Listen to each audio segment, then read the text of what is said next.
Immigration is the #1 problem facing the United States of America. If you've been hypnotized by professional fearmongers whose real job is selling ads, guns, and antidepressants for billionaires and their police state. Meanwhile, back in reality, recent immigrants, whether somebody documented them or did not, significantly boost the economy.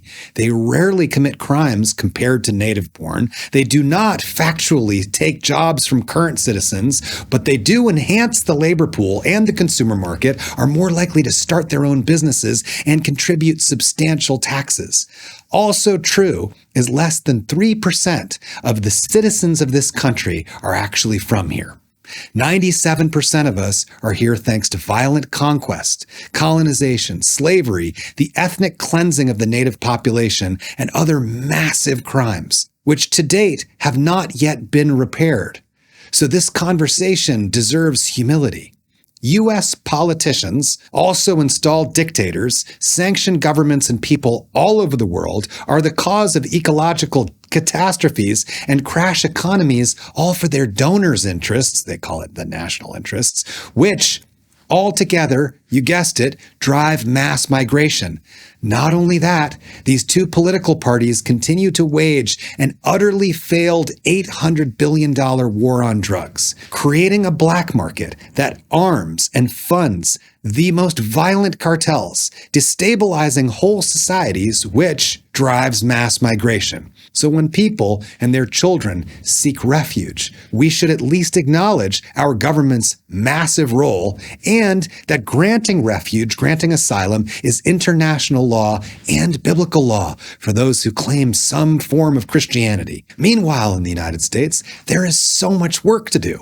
We have work in energy, in farming, in mass transportation. We need housing, and there's ample physical space for more people. Now, investing in population management intelligently, including environmentally and aesthetically friendly city planning, is essential for our collective well-being as a species. And while we're at it, as far as we know, which isn't much clearly, all of our ancestors converge in a place we now call Morocco about 300,000 years ago.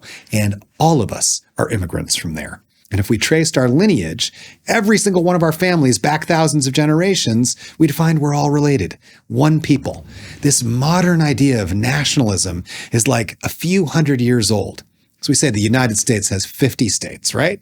Sure, for 65 years that was true. For 99.9% of human history, there were no states. No country as we know it existed. Before World War I, nobody needed a passport for the most part to move around our planet. In this particular moment of insanity, some Americans are really worried about the cultural integrity of Texas.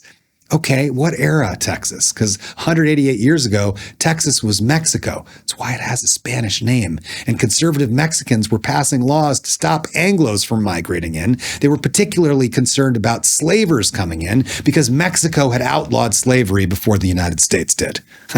Commies, huh? Anyway, this new political invention called a nation state does serve one purpose. It finances a global weapons economy that works as a partner to the fossil fuel industry, which inspires horrific crimes against humanity, some taking place right this second, based on a delusional idea of separateness.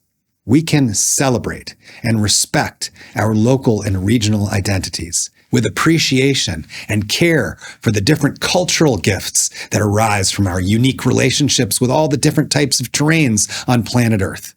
We can do that at the same time as recognizing each of us also has a global identity as members of one human family.